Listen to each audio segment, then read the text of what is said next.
Hey guys, happy 4th of July to all the Americans watching out there. I wanted to do a quick video today. I'm going to do a lot of these short little quick videos like the Q&A type videos and throw them out on the channel. Honestly, because I've been really bad about keeping up with this channel and making videos. So I think that these short little spurt videos will be really good because that way you guys will get your questions answered. I'll be able to get them posted regularly like I said I was going to, and we'll all benefit from this. So one of the biggest questions that people always ask, especially new cruisers and honestly a lot of the seasoned cruisers as well, is whether or not the drink package is actually worth the money. So the typical drink package for like Royal Caribbean, Carnival, Norwegian typically ranges somewhere between $48 and $60 per day per person. Now, on top of that price is also the gratuity that has to be included. It's typically around 18%. Of course, you can always tip more when you're signing your receipt on the boat, but they put a mandatory 18% onto that drink package. Now, in addition to that, a lot of people have questions on whether or not the drink package has to be purchased for everybody in the cabin. Now, different cruise ships require different things. For Carnival, every adult over the age of 21 has to purchase the drink package unless there's some kind of medical documented condition that would prevent them from drinking. So maybe pregnancy, or they have some kind of medication that they're taking and they can't drink. But usually it's going to require a little bit of back and forth with Carnival and a note from your doctor saying, hey, look, can't happen. Only one person in the cabin can drink. Here's the medical documentation on that. So that's one of the biggest things when deciding. Now with some of the other cruise lines like Royal Caribbean, let's say you're a drinker but your husband is not a drinker, or your wife is just like, absolutely not, I don't touch the stuff, it makes me sick. With Royal Caribbean, one person in the cabin can purchase it. But unfortunately with Carnival, they have gone away with that, probably because a lot of people have tried to cheat the system. They'll go to the bar, buy a drink, wait a couple minutes, go to the bar again, buy a drink for their spouse, and they're only paying for one person to drink. Now, with Carnival, there is a 15 drink maximum that you're allowed to have. So this all you can drink thing is not really that true. You actually get 15 alcoholic drinks per day per person.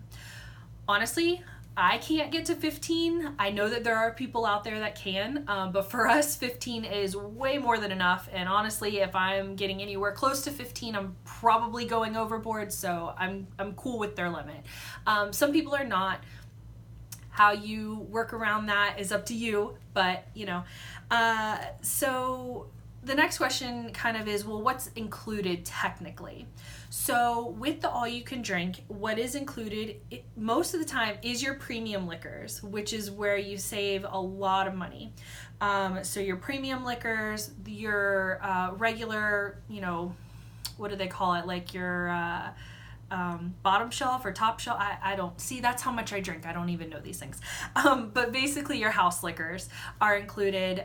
It also includes your non-alcoholic drinks. So your sodas, your juices. Now it does not include the fresh squeezed juices that they do for breakfast or sea brunch. So that's something that confuses a lot of people when they go to purchase those juices. They'll hand over their card and they'll be like, wait a second, why was I charged? It's not included. So if it's the fresh squeezed juice, it is not included. But it does include the milkshakes and also the coffees. So if you're a big coffee drinker like we are, or a milkshake drinker mainly like I am, it absolutely will save you money, because we were probably at the coffee bar more than we were at the regular bar. Now, what is something that you should consider when deciding whether or not you're actually going to go through with it? So of course, how many drinks you can drink is a big deciding factor, but what a lot of people don't take into consideration, and something that we learned the really hard way this last cruise, was how many ports of call are you actually going to? Now, the reason that that's important is because if you're like us, we absolutely refuse to be hungover when we're going to a port of call. I don't want to go sit out in the sun or walk around in the hot sun being hungover. It's just not my jam. I'm not into it. It's not going to happen. And my husband's the same way. So if you're like us and you're absolutely unwilling to be hungover, you're not going to drink probably past 10, 11 o'clock, and you certainly are not getting obliterated. So for us, there were 4 ports of call on our 7-day cruise. It really wasn't worth it for us because even though we did get a lot of milkshakes and we did get a lot of coffees, we really never reached that $55 plus the 18% gratuity per day. So we decided on this next cruise that we're going on in September, we're probably going to go ahead and pass on the all you can drink. Now my husband could surprise me on that. It wouldn't actually surprise me if he did surprise me, but for now we're not going to do it. So something to take into consideration definitely is how many ports of call and your willingness to be hungover during those ports of call. And then also your bedtime, you know, because if you're going to, like with Curacao, we were there from 1 to 10 p.m. at night. We weren't drinking much past that 10 o'clock mark. So again, it all depends on what your preference is. So there's a lot of things to think about when you're doing the all you can drink.